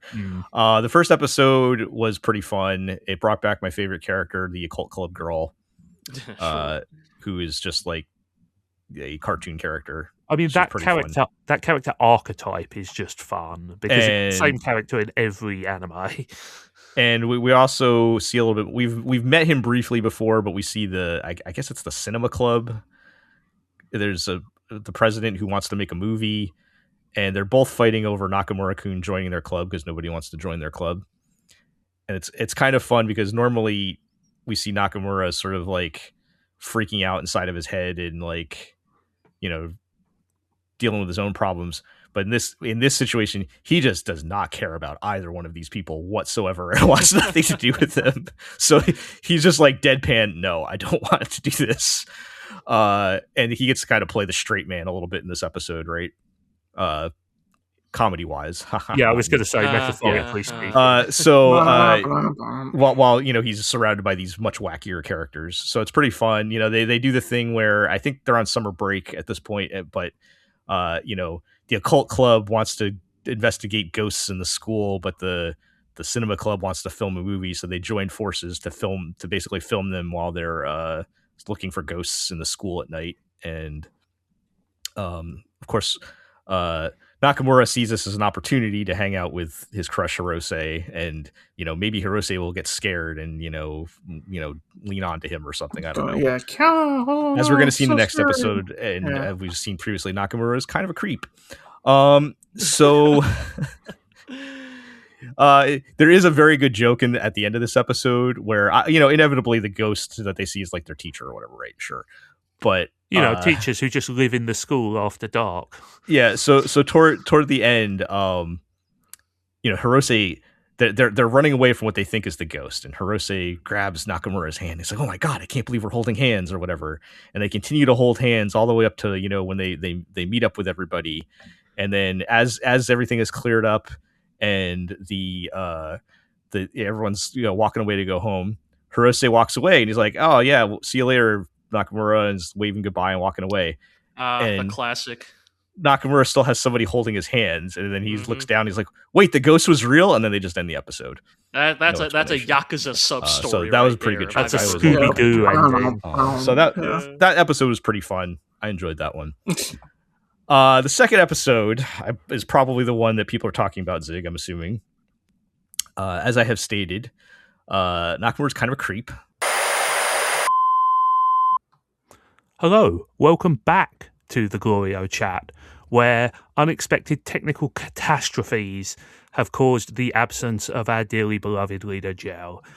Despite his loss, we will soldier on regardless, but since he was the only one watching, go for it, Nakamura-kun. Unfortunately, that segment will have to be cut short. Right before we could even get to the discourse that Yeah, none of us really know about, so... I know vaguely about it, but I think we should hold off on that and let... So sorry if you were Gel hoping to come hear our takes on the hot goss on Nakamura-kun. Next I time. don't know. Time. Wow, sure was crazy, huh? Yeah, I know. Wild. Yeah. Anyway, let's move on to Demons of the Shadow Realm. Yes. Don't we know two guys? Yes, Yep. those two guys. Two guys of the Shadow Realm. Yeah, we visited the eponymous Shadow Realm this weekend, right? I would say. Yes, we did. Yes. Yes. So where did we leave off? There's the whole. Okay, yes. So we finished up the attack on the manor. Yes, all those dudes attacked the Kagemori Manor and got repelled. Yep. Some were shot in the head. Some had their heads crushed with a crowbar. Some were bitten in half. A good time was had by all. Yep. Some were just knocked out and captured. Every time Left was on screen, the people cheered and clapped. Yeah. A lot of good, just comically nonplussed faces. From Left that episode. Left is a consistent source of humor, I think. Yes. If there was a buff lady who just comically stone-faced. Yep. Just literally implacable. Yes. So the bit here is because Yuru and Asa are both pulled into like pocket zones, and so Yuru is like, "Well, I'm stuck here. I'm going to restring this bow and like get used to this new weapon like as soon as possible." And so he's like, "Stand over there, Left, and hold out this billhook, this machete that I'm going to aim at." And so he starts shooting it. Somebody. He asked a person to hold it out. Yeah, well, Left his one of his Tsugai, one of his demons, right. the hot lady. Right, it's just when you're using live targets, right, that could be a little risky. Well, she's made of stone, right? Oh, okay. And so yes, that is the joke where he shoots and you just have her stone faced as the arrow smacks into her head and bounces off. Important context. Yes. Yep. And he's like, "Oh my god, I'm sorry, dodge them." She's like, "If I dodge them, I have to go pick them up later." It's very good. But yeah, a pretty fun episode, like a solid bit of action spectacle. You know, again, as we keep saying, right, Yomi no Tsugai is not interested in the Sakuga arms race of most battle shonen. Right. But I would say, like, this episode, the one with the invasion, is just very, like, solid shonen action, right? Like, it's well animated, it pops where it needs to. Yes. It doesn't break the sound barrier, you know, it doesn't like go... You know, you're not gonna like. It's not. You know, no scene in it is gonna get post on. You know, your like Sakuga clip like top 10 anime fights.mp4. Right, but like it's solid. It looks good, and it's fun to watch. And unshowy but solid. Yeah, and in many ways, it's exactly what it needs to be for this show. Yeah, and then so we get the reveal. I don't remember if it was mentioned at all before this, but because Asa has her super wonder twin power of break, and it is revealed that for the twins to claim their wonder twin powers, they must first die and then become resurrected. So we has explained that she has already been killed by Higashi villain assassins like a year ago. Yes, and visited the Shadow Realm, the Yomi. Yes. And of course, then laying down, of course, the Chekhov's gun that, like, Yuru will also need to die at least once to unlock his powers. and Yes. just sort of lay that loaded gun on the table and then just keep talking. Right, is that a big deal though? Because it seems like coming back from the dead is fairly easy if it's the only way you can unlock your powers. Well, the implication is like it is a little one. Like you don't come back multiple, or I don't know. You tell me. Like, I don't think so. Like it is. No, it is. It is a like, one-time deal. Yeah, because there are flashbacks, or like they talk about the previous users of Break, and that person does just get killed. They do not always come back. Yes. Right, and then they do not always come back either. Right, like the previous Seal twin, the previous twin who would have had Yuru's powers, did not revive. Right. And so, but nonetheless, it establishes that this is a possibility, a very likely possibility for a battle shonen, something that has been laid on the table. Yeah, look, I mean, like obviously in the course of the story, it will have to happen. Like it's just how much are they playing it for drama in the moment? Right, and so that's kind of the main plot reveal, I think, of that episode. We are very much in a transitionary period, right? Like, we have just finished up the big fight, and now we are kind of in the come down period, right? Like, it is. Dara has shown up at the manor to pick up Yuru, and so there's kind of a factional standoff of between the two clans. Yeah, Yuru wants information. The Kagemoris want Yuru. Well, they have Asa. They probably want Yuru. Yes. Right. Seen as they attacked Higashi Village for it. And Dara is affiliated with Higashi Village, and the Kagemoris really don't like the Tadara clan for reasons that we will get into soon. I mean, it sounds like you guys are pretty invested thus far, right? Like, it sounds like a pretty complex situation that you guys are pretty on top of. Though. I don't know. How are you feeling, G? Because I'm of course more invested in you because I've been reading the manga. I've been enjoying it so far. Yeah, I think watching these events play out in anime form has allowed for a degree of clarity that a medium like animation is allowed, right? Just over manga. And I think that has helped better ground me in the conflict and the world building and sort of the scope of what is going on here. Because I feel like when we were doing the preview, the thing I was sputtering out was the factions and actors and the situation that they're all in is actually kind of complicated. It is. And I think when in episode 1, 2, 3, it just seems like it's village versus Kagemori clan, right? And I think it's it's something about even a manga with good, clear artwork, like an Arakawa. I think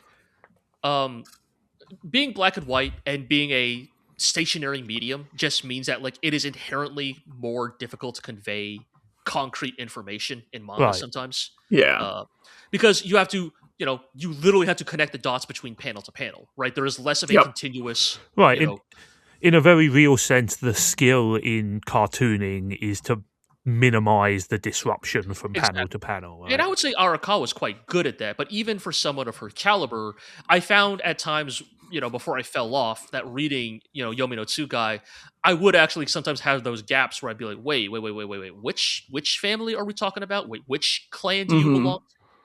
Yeah. Whereas here with the anime, whereas everybody's in color, the characters are moving, they're speaking aloud. I find I'm having a much easier time holding onto pertinent information, and it is definitely improving my enjoyment of, or at least my engagement with the story. And I am I kind of have to hold off on reading the manga now. I'm enjoying the anime enough that I'm they're oh, right, I did like this. Right, Arakawa is the GOAT. She is one of the greatest. Pretty good at her job. I should read the manga. And then I'm no. Just look, you're already having. It's like the shoes on the other foot now. You're the manga reader and I'm the one good. Yeah. Yeah. I mean, we might be a little early here to say, but Iro, do you kind of have an idea where they might be choosing to wrap this adaptation up? I've got a vague idea of where it could be, and then I also look at where that is, like the potential climactic confrontation of such, and I go, this might not end on like the strongest note of like in the sense of like it is not exactly a triumph, right? Right, because this is, you'll have to remind me, this has already been confirmed for a double length season, right? 26 episodes. Yeah. And so, yes, I think there are a few places it could get to, but the plot is ongoing, and the heroes are still dealing with problems. There's not a like battle shonen easy like, and we have defeated this arc's villain, right?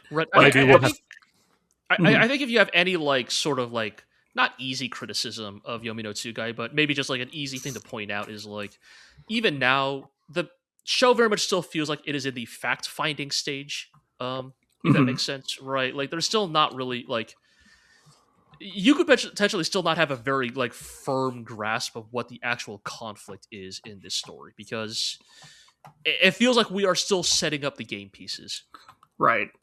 And like Yuru is also kind of like not sure who to trust exactly, right? Because it's like, we know from Full Metal Alchemist that Arakawa writes very large-scale, long-term stories, right? So a little bit more sort of fact-finding setup is not necessarily a bad thing if this story is going to escalate to that scale, right? Yeah. So I'm glad. I'm glad you guys are still enjoying it. I really must catch up because, it sounds very compelling, and Arakawa is great. It is just solidly good. It does not have to be your Zoomer peak, absolute cinema, Sakuga, etc., whatever else the kids say. I think we've driven off all of Gen Z by now. So good, get the fuck out. Yeah, now all the kids have gone. I know. Now all the kids have gone. We can move on to the most old man of all animes, Dorohedoro. Sure. Yes. I guess. Yeah. Dorohedoro continues to be a very good time as we now begin to enter the nebulous plot zone of Dorohedoro. Yes. How many dudes are in that body? / how many bodies has that dude become? Exactly. Unclear which, or both. Yeah. So basically, these last two episodes, episode 8 and 9, sort of consist of sort of the aftermath of En's death, right? So En, the wizarding warlord of the sorcerer world, right? The big cheese, so to speak, has been killed by the Cross Eyes boss, right? Resurrected once again. And these episodes kind of deal with the aftermath of that, sort of the hunt for En's body, which was also absconded with, because in this world, wizards' bodies are also a resource unto themselves. And sort of the resulting confrontation of multiple characters all sort of looking for, if not the same thing, then looking for something in the same place. Episode 8 also kind of goes into Nikaido's backstory, and sort of why she has become the Deus Ex Machina in human form that everybody's chasing after, right? Which is because she has time magic, which in the world of Dorohedoro is very rare. It is the rarest magic of all. And time, often the strongest power. Yes, I mean, the ability to control time, a broken power at the best of times. Right. And as we get into Nikaido's story of like why she hid her origins as a sorcerer, why she refuses to use her magic, is her rather existentially upsetting backstory, which is Nikaido as a child like develops her time magic, but not fully understanding what they're capable of. Accidentally obliviates her own backstory. Right. She accidentally goes back in time and butterfly affects like her friends to death. Yes. Like they are like, her friend is no longer the baby found among the bushes. They are the baby who died in the White River. Like, yes, and and of course does the like great like time travel thing of goes back to the present and you're the only one who knows, right? Yes. You say so and so's name and everybody's like, huh, Nikaido? Who's that? I've never heard of them. Mhm. It's good. It's viscerally disquieting, right? It really hammers Yeah. home. Oh, like this is the first use of your magic as a child. I get why you would suddenly decide I'm never going to touch this ever again, right? I did also like the extra layer to it of the devil Asu, who's been de-devilified and like has Yes. been an ally to Nikaido all along. Like she is talking with him, and he's like, "Yeah, I'll always help you because you came and saved me that one time." And it's not because they were childhood friends like how Nikaido remembers, because that timeline where they were childhood friends no longer exists. Yes. It's like she just helped him out now, like in the current timeline. And he thought it was a spontaneous act of kindness. Yes. And So that extra layer to that I liked a lot. It adds a like surprising amount of pathos to like a character in Dorohedoro, who are these otherwise goofball sociopaths, right? Like it gives her like a surprisingly strong personal angle, which is kind of nice, right? For at least one character to have in Dorohedoro, right? Like everybody else is still a murderous psychopath, but this one character, her feelings are real. And also, she is also kind of a murderous psychopath sometimes too. So but, she's got dimensions. She's got multiple dimensions. But other than that, it is a lot of just more Dorohedoro antics. They visit Turkey, the wizard who can make physical clones of people. I thought you meant the country for a second. No. Nobody's getting a hair transplant here. To track down N's body, they have to like make a clone of N. And the clone of N will like just seek out the original. Yeah, seek out the original. And so this happened in season 1. About science. Yeah, they did this in season 1 with somebody else, but the person who makes the clone like does it by this cooking. Time they make by cooking. And so like last time it was some kind of like Wellington roast or whatever, and this time they make a gigantic pizza. And then ends just like a naked body is in the middle of the pizza. In the middle of this, and they have to cut him out with a giant pizza cutter. Like, is this just that episode of Power Rangers Turbo? Like, it's been years, man. Evil pizzas were no match for a simple stoplight. Meanwhile, the Cross-Eyed Gang, the perennially broke Cross-Eyed Gang, are looking for the boss, right? The boss, the Cross-Eyed Gang's leader, who they have tracked. And they are currently looking for because they've gotten some indication that he is alive and active again. And they are the greatest soldier of the 20th century. Yes, exactly. Yeah. And of course, naturally, this all culminates in, hey, guess where N's body is? It's where the Cross-Eyed Gang's boss is. And so we get a great confrontation between the Cross-Eyed Gang and Shin and Noi that goes about as you'd expect 5 normies fighting, N's fucking psychopathic wizard leaders go, great moment of just... Noi just picks up a dude and rips the arm right out of his socket like she's fucking playing with dolls. It's very good. It's very horrifying. But it's a fun fight, that I guess in terms of like narrative stuff, culminates in the full resurrection of the Cross-Eyed boss, and he sort of takes over the gang, takes over N's manor, kills the rest of. Basically has taken over N's magic. Yes, and has basically taken over the wizarding world, and that is sort of the like status quo we are currently left at. And in terms of narratives, in terms of like character stuff, right? It is now following kind of how all these characters are now reacting in a now fully post-N world, right? Shin and Noi barely surviving their encounter with the Cross-Eyed boss. The Cross-Eyed Gang having to come to terms with, our boss is back, but he seems like he maybe didn't come back fully right, and oh no, who could have seen this coming? Yes, right, having to go to terms with that, and of course, yes, the mystery of just who or what was Kaimon, right? And Yes. The sort of open question at the moment is like, it seems to be that Kaimon, Coleman, Aikawa, and Kai may all be different facets of the same person. They may all be different personalities sharing this one body. Or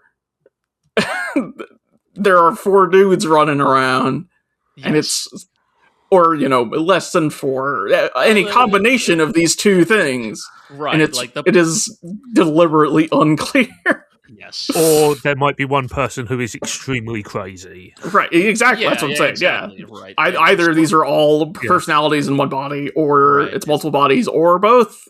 And that is kind of the mystery, right? Because, the show's like sort of like frantic jumping around, almost intentionally obfuscates the passage of time and the physicality of where these characters are, right? And so it's like, the cross-eyed boss disappeared, and now Aikawa's walking around. And is it like, Aikawa's personality took back control, or is Aikawa literally just walking around? And I think this is definitely where I think Dorohedoro gets. I think some people argue gets a little confusing, a little convoluted. I can't see why they would say that. I think Dorohedoro. I think some people like sign it kind of, I would say validly point out that the story gets a little hard to follow at this point. And I think I would agree, but I think it still has so much of the sort of Dorohedoro sauce to it that it is still a very easy show to like, in spite of, like, even if the A plot gets a little hard to follow, it is still these characters, right? It is still this lovable cast of dirtbag psychopath murderers walking around that you enjoyed in season 1. It is maybe that the plot they're involved in is more confusing, but they fundamentally have not changed. And so it is still the fun of seeing, these fellas running around. It is, sure, N might be dead, but Noi is still gonna wake up naked in a motel. And I mean, we've all been there, haven't we? And be as Arakawa would put it, vavoom. Yep. Yes. Yes, indeed. And definitely continue to be best buddies with shit. Yeah, they're best friends. Nothing between these two. They're best friends. Yes. They're cousins. No. Shit, Noi is God. Get out of here, Alex. Or should I say, get out of here, Nakamura, who is actually responsible. I patched it out. Okay, let's be real. Like, that's you could patch it out. The slander never goes away. They patched it out of Dorohedoro. Yes. Noi and N are cousins, not Noi and Shin. I know. Yes, clear. They are. It sounds like a lot of stuff is happening, to put it mildly. There. It is, but like it is. I don't know. What would you say? Like, yeah, there is a lot happening, but like, I would say there's not necessarily a lot of like forward momentum. Yes, I think that if that makes sense. Like, and a lot but of then sound and fury, perhaps. I wouldn't put it that way necessarily, but just like Dorohedoro is always like season 1 at least was always very just like, even when things are happening, it's always very like hangout-y. Just like, what dumb stuff are we doing today? And it's like, it stole some of that vibe, even as more serious things are happening. Right, I didn't necessarily mean that pejoratively. I just meant, obviously, that like they're kind of circling things at the moment. Right. I feel like saying all sound and fury is always a pejorative. Like, yes. Okay, well, I mean, like, I did not mean it as that. Sure. In the case. I think it's more like the fun. The show still is like, it's still the show you liked it. Like, whatever reasons you liked Dorohedoro for in season 1 is still very much present in season 2. But yeah. And it's just more the addition of a forward-moving narrative. Like, I think it's not a detriment necessarily, but like, it does give season 2 a different flavor. Yeah.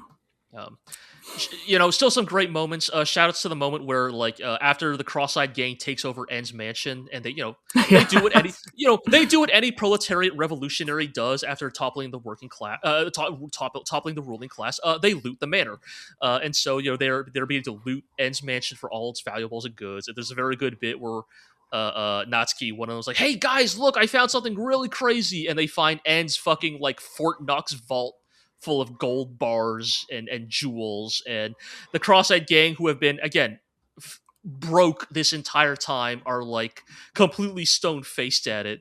And then another member of the Cross-Eyed Gang is like, "Hey guys, look, I found something amazing," and they find basically a Costco warehouse. Just like the storage room where you put your toilet paper, like and the vault of wonders. Yeah, exactly. Just full of like double ply toilet paper and the good paper towels and the good shampoo. And the Cross-Eyed Gang are just ecstatic. They are just grabbing. They're it's like, what are you gonna loot from the mansion? You got 10 minutes, and they're all running out with like hands full of toilet paper. Yep. It's just bars of soap. Yeah. Look, you can't wipe your ass with a gold bar. It's true. Well, maybe you could, but you'd probably have a real hard time. Yeah, it probably wouldn't be a great experience. It's hard because gold's really heavy. Yes, exactly. You have to reach down like that, and like, how are you going to angle it? Do you have enough wrist strength to like ram the gold bullion up your ass? Everybody would get super swole. Anyway, it sounds like you are still having a good time with it. Let's put it. I would say so. Yeah, definitely still one of the highlights of this season. Well, I look forward to hearing more about the insane things that keep happening there. And that is it for this week. After some notable technical difficulties, thank you for sticking with us to the end there.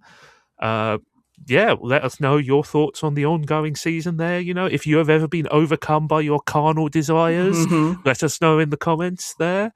Yep. You can subscribe to the show on Apple Music, Spotify, Amazon Music, Podbean, Stitcher, on YouTube, of course. Give us a like, ring the bell, all that good stuff there. All that remains for me to say is to say thank you to Ivo. Thank you, Ivo. Thank you. Thank you, G. Always glad to be on. Thank you to the absent Gel, who I'm sure will return somehow. Somehow they'll return, yes. Tell your friends, tell your enemies, and we'll see you next time.